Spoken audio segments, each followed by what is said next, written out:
Still Team Human with heart, empathy, and love.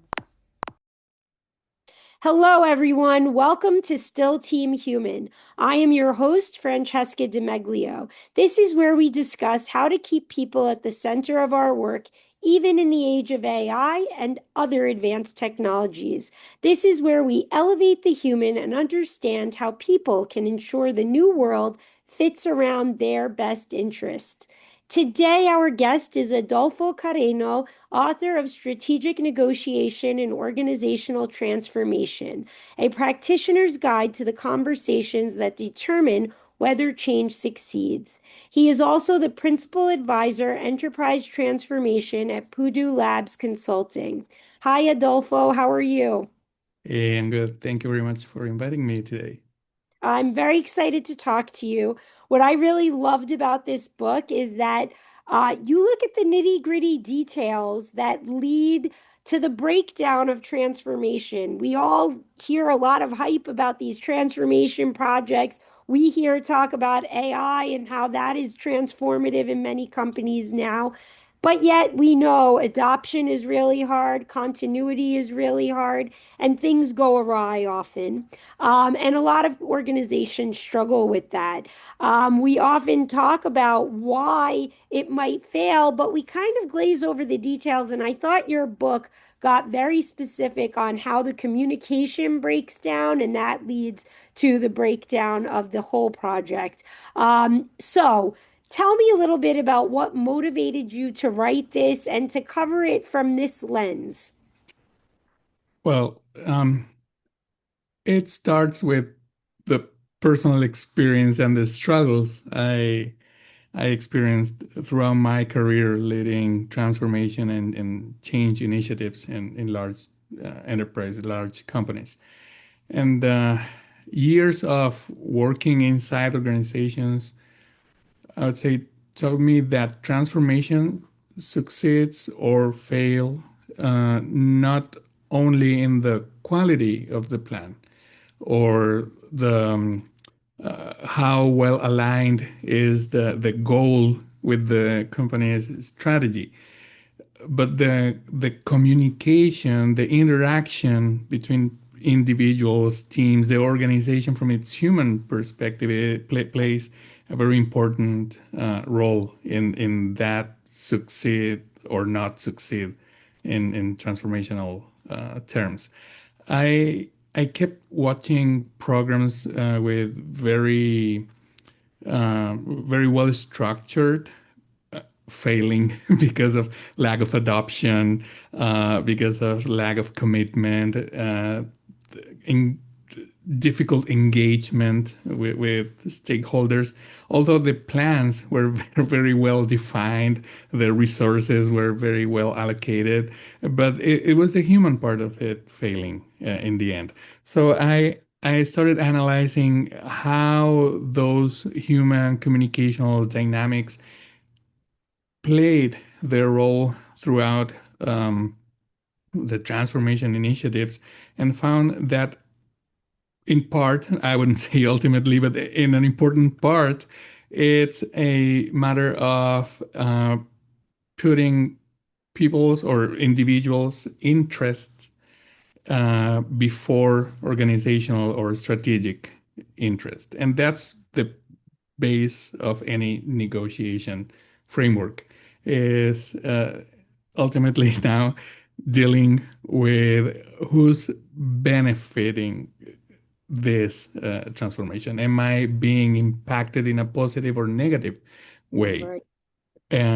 How is this going to impact my employer quality? Am I going to have a job after this transformation? So all of those things, I try to reduce them to a framework based on standard negotiation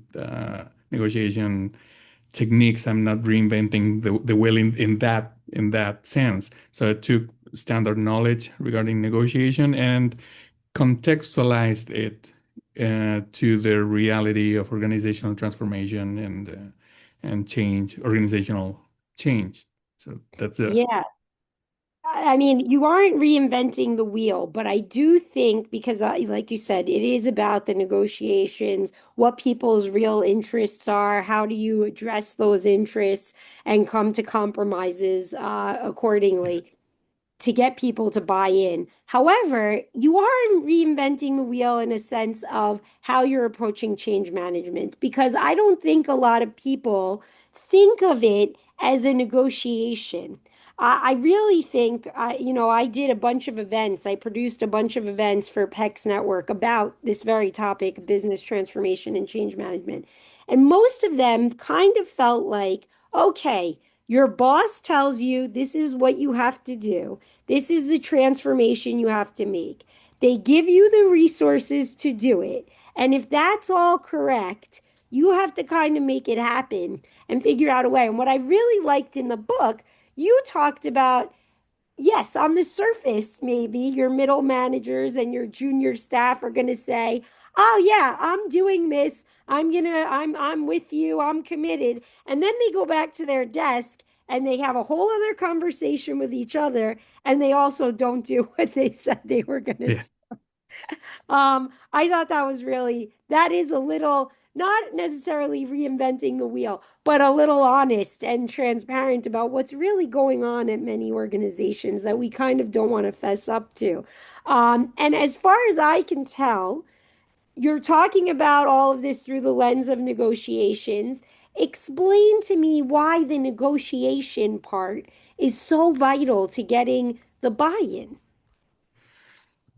Well, I think that question answers itself. It's about making that buy-in genuine, not just the illusion of agreement or commitment, as you say, saying yes, sir, and then not really committing Right. to that to one's role in transformation, and that ultimately leads to adoption failure.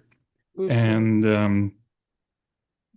I found that negotiation connects to change here in the sense of acknowledging and recognizing the importance of every individual involved in transformation, either impacted or actively participating.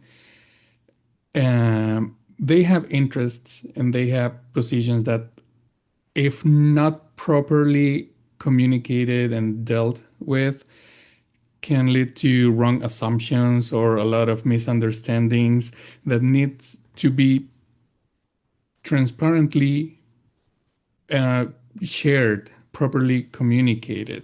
And by sharing and properly communicating my interest and my position versus the company's interest and position with this change initiative, I am, wanting or not, setting the table for a negotiation. Right. I can just accept the conditions that are being put on me as a worker or someone impacted by transformation, or I can take that as an opportunity to find some benefit for me in it through involvement or deeper involvement or active participation, and not just that. There's a cliche in change management here that people don't fear change but being changed. Right. That's the choice they have if approached through transformation, through negotiation lens, you know.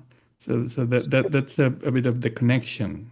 Yeah, what I thought you did very effectively, and everyone should go out and get the book, was bring up these examples and demonstrate what might be going through the minds of some of these managers. For example, one that stuck out with me was they were worried about the training and getting up to speed fast enough, and that leading to customer complaints because they had a previous experience with that.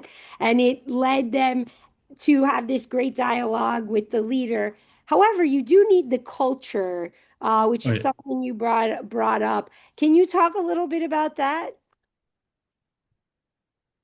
Uh, You mean what role plays culture? The culture of the company, it has to be a place where you can actually, you know, disagree or give a little more context to why you Well, might be yeah, that's why you had to. Well, I had to write a book about it because it's not something that spontaneously happen in organizations. I think that as you anticipated earlier in the conversation, most change and transformation leadership approaches are set in terms of following methodologies or a set number of steps, as if it was a recipe or something like that. right. Um, but coming back to culture, if the organization is open enough to adopt um, approaches beyond plain um, execution of a sequence of steps, I think it'll be much more easy for leaders in the organization to effectively carry out this negotiation approach to change leadership, not just by asking people to do things, but still asking them to do things, but finding middle grounds between their interest and the company's benefit. Hmm. I mean, it also just makes for much more effective business in general if there's Absolutely. that safe space where people can communicate. Why do you think your approach is so different? I've found it to be unique. What do you think is makes it so different and special? Because I think it is very different than what other organizations are doing. Yeah, I agree humbly. It is indeed. But I don't think it's totally new. It's just, in my opinion, this is not necessarily in the book, but somewhere throughout the development of change management from the organizational and behavioral standpoint, we kind of lost track of uh, this as a process involving many different things, not just adoption and measuring commitment and handling communication plans, but is essentially a behavioral thing, something that has to do with the way people interact. Organizations still are made of people. It's people leading people in change. It's people executing change initiatives, transformational initiatives. So why did we forget that? I mean, it's not just giving them a plan to follow and check boxes and call it a success. I mean, if it's if there's no genuine, true commitment, adoption is just shallow, and success will not last after a couple of months past completion. So, yeah, that's what makes it different. I wouldn't say unique. It's a perspective and a lens focused from the people's standpoint in change and transformation leadership. Something that, in my opinion, we shouldn't we lost track Yeah. at some point. We shouldn't take that for granted. Your friend Yeah, and mine, Julianne Witten, who wrote The People Stack, both of these yeah, books were on the summer reading list that I recently put out, so all of you should check them out. She always talks about the emotional aspect of it, which I yeah, feel like, as you say, these things get lost. We don't talk about that part of the change management very often. Very often, it's like more of a logical step by step. I communicate this to you, you do it, and we forget all about that yeah, human aspect, which we kind of have to get back to that, even with all this technology and whatnot, which is why I thought the approach was different. And it truly keeps people at the center of work as we try to adhere to here at Still Team Human. One of the parts of the book that I found very interesting, I think it was chapter 5 or 6, you talk about the shift in leverage that can happen from the start of a transformation project to the middle to the end. Why does this matter, and how can leaders deal with that? Yeah, that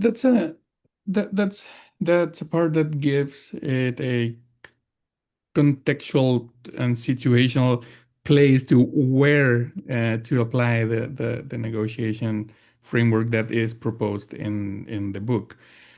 Mhm. And it's basically acknowledging that throughout the life cycle of a transformation initiative, uh, even within continuous transformation environments, the power dynamics change. And of course, for obvious reasons, the early stages of transformation initiatives and change initiatives are mostly driven by senior leadership, sometimes mandated by the board or shareholders or driven by regulatory requirements. So there's no really too much to say or to argue at that stage. But as things go getting more material, more tangible, more actionable, Mhm. people will starts getting involved, and that's where they have things to say. They have opinions, they have positions, they have interest from the negotiation standpoint, and that goes up and up throughout the execution of the change initiatives. So the challenge for leaders is acknowledging that as a fact, first of all, and then adapting their approach to dealing with people's interests and positions as things go getting more granular and more detailed in terms of change execution. Mhm. So that's it basically, acknowledging that the power dynamics and varies throughout the life cycle as people go getting involved in Right. change. And they have to recognize why the leverage shifted and what is really at Exactly. play there. And then, they have to take further action to address that as one of the scenarios you put in the book. They do that. I don't want to give too much away to the reader. But yeah, that is a very important part of this. I think we still tend to think of organizations as very hierarchical. So it's hard to imagine that the middle managers and other people have leverage, but they do. They have a lot Oh of yeah. leverage, actually. They're the Oh yeah. ones who actually make things happen. And so I thought it was great to have that reminder and then to show that you have to use that leverage and the leaders have to kind of accept it and also respond to it. So Yeah, that's very true. I see you truly read it. oh yes, I really read the book. I don't fake it here. I don't fake it. No, I'm sure you don't. Yeah. I will say I actually had it read to me. I used an AI to have the book read to me so I could do dishes while I did it. I'll be honest about that. But yes, I read the book. Excellent. So anyway, one of the things that really got me going was this part you talk about game theoretic principle. Tell me what that is and explain it to the readers because this was something a little new to me. Yeah, well, that's where it gets hardcore. Yeah. Yeah, in terms of framework, and it sounds like a little elevated. I don't know if you saw this Beautiful Mind Yes. movie about the guy that Not invented seen the this. whole movie, It's but I know it's yeah, it's a very abstract mathematicians thing, but forget the math for a second and think of game theory in this context as something that really gives you one question and changes everything. So basically, what game are these people actually playing? So Mhm. from the leader's perspective, because here's the pattern, if you will. Everybody says yes to change, as you anticipate, and they sign off, they nod along, they Lots of nodding. of course count me in, I'll do it, and then nothing moves. So the leader instinct is I've got a people problem. So I need to sell it harder. I need to get them on board harder. But usually people are smart and willing, and it turns like it's the structure that's quietly making that do nothing or do the opposite a rational choice for Mhm. them. So it's not that just they are being stubborn, and since this is not what I propose, I'm not doing it now. They're rationally choosing to act in a certain way. Well, that's the kind of context where game theory comes in play in terms of negotiation. And an example you'll find in the book, spoiler alert.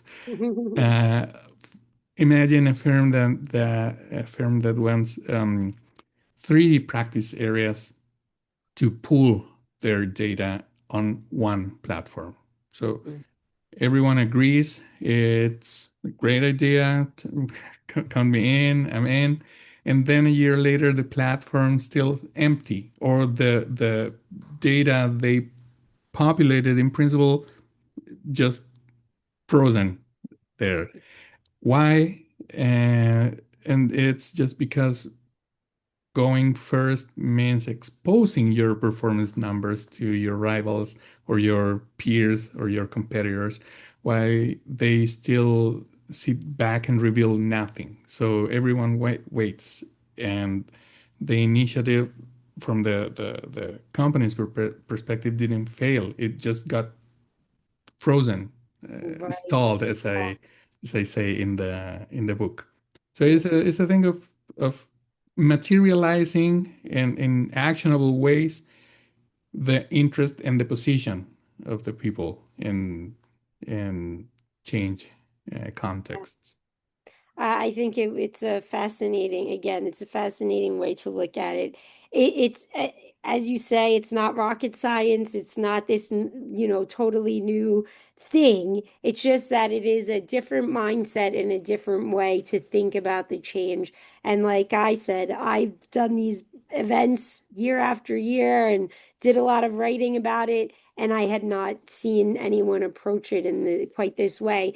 And one of the things that I found really interesting, and you talk about the different fears people face about, upsetting clients, not having enough training. But one of the big ones is becoming irrelevant. Either you or your role or both become irrelevant because of whatever transformation project you're having.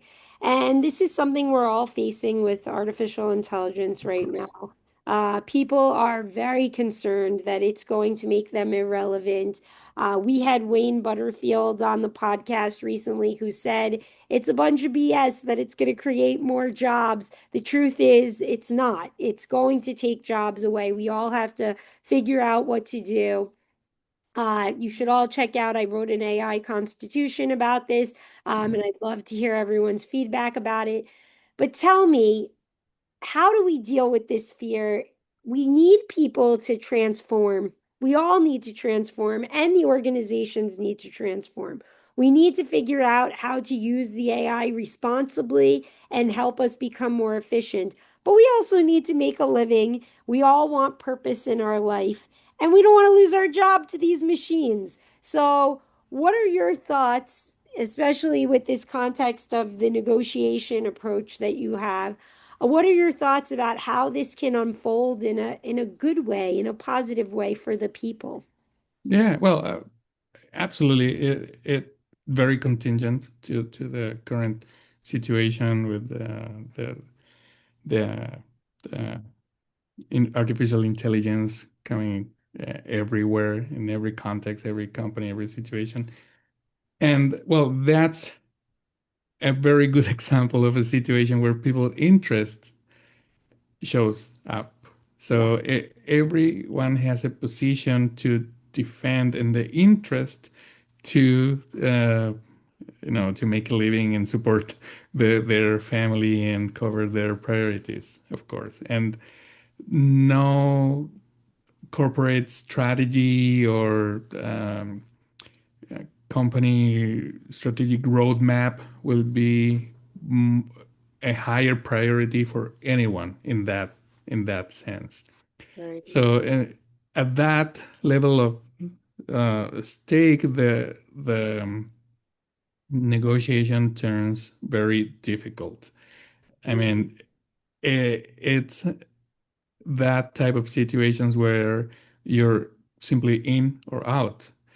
And this is my opinion, probably not talk about in the book, but here's the choice most people can make. I can take this as an opportunity to learn how to use this new technology, how to take advantage of it for my job, take advantage as someone who's gotten certain grasp of it, certain advanced knowledge before my peers to gain certain competitive advantage and be the one that can in the future or near future have the opportunity to lead the implementation of this new technology in the company, or someone who will put in things very black and white, just sit and wait until someone else decide whether my job will be kept or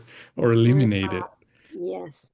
And well, is one of the options here. But the word you put in it, fear, is I think it's never been more accurate I than it is right now. Because it's the fear to be replaced.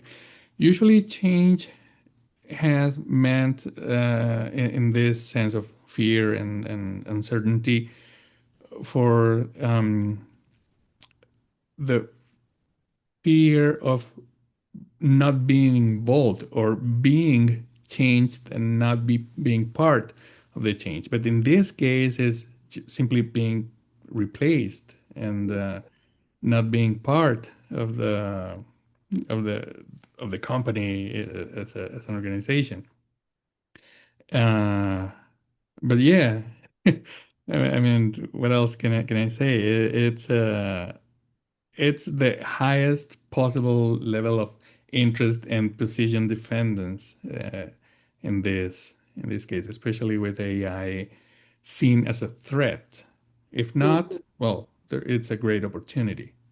Right. I think that might be how leaders are going to have to package it because we've already seen reports that many people are sabotaging AI Uh-huh. projects because of this fear. And we do know that some people who trained the AI at Meta got laid off for the AI to take their roles. So that can be a little scary. I think the fears might be justified. The question is, Yeah, the leaders can um, you know, make the calm people's fears and respond accordingly in a negotiation for the transformation project to succeed. yeah, no, absolutely. And I love your approaches and from your constitution Oh, because it gives or reclaims the human dominance over that's right. And that's what I wanted to do. yeah, I needed to do that. You yeah, mentioned how why you needed to do the book. I needed to do that because I'm not even kidding. I have had many sleepless nights. I lost my job. It wasn't just about AI, but I'm a writer and editor first. That's what I got hired to do. I'm a producer also, but that was what I was originally hired to do. And it's clear they're using far fewer writers and editors at many organizations. yeah, And I know that that's affecting my job search, everything, because all my experience is in that area as well. And so I just thought also, what's going to happen to my son who's 14 now and about to go into high school? What are we going to do? And the school doesn't want to teach them AI at all.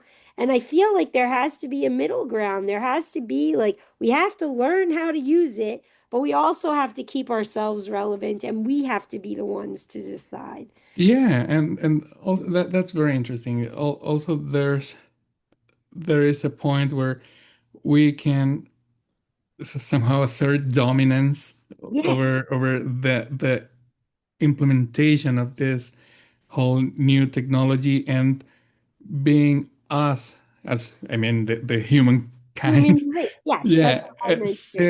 setting the rules for it to work. So I want it.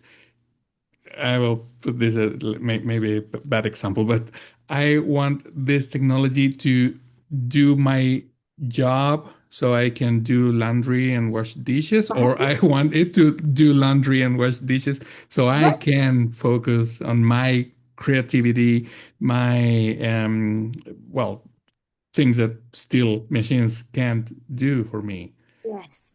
Yes. And I'm just so fearful also that we allow it to, in the name of greed or uh, that we allow it to take over things that should never be taken over by machines, that should be the role of a human being. I've mentioned in the Constitution, teachers and Mhm. doctors, not that they shouldn't be using it to make their job, do their jobs better and more efficiently, but that they have to be the ones to like be with our children, the teachers, and the doctors have to be the ones, even if the AI is making the diagnosis, they have to be the ones to break bad Well, news to us.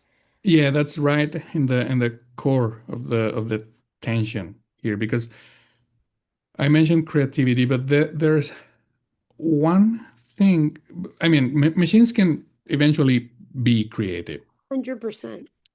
but something that I think they can't be is accountable, and maybe that's where it connects with the negotiation, the strategic negotiation book, because every negotiation needs to be signed off to gain validity. And we don't want to get to a point where we negotiate with machines and is a non-human entity making decisions and signing off conditions and agreements. So that's something that must be kept essentially human. That's So right. Yes, we have to be the ones accountable. It's so true. exactly. Is there anything else you'd like to share with the audience, either about your book or your work? Uh, yeah, well, first of all, thanking you for the opportunity to share my thoughts. Very good questions. I hope this book, if you're interested in this topic, helps you to better handle your own transformation and change challenges, approaching them from a matter of human interaction rather than checking boxes in a work plan.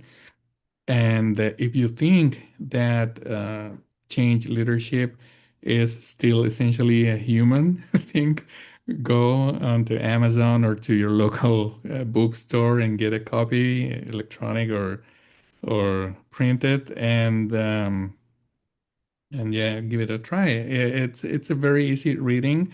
It is written following certain framework.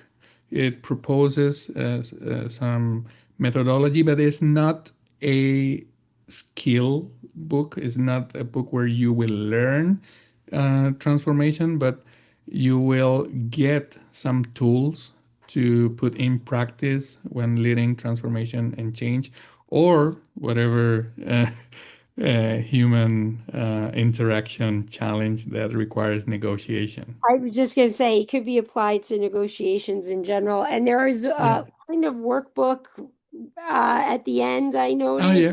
And so there's a lot of good materials for people who are interested, and you can pick it up on Amazon. If you look on the summer reading list on Substack, you'll see that I have linked to the Amazon.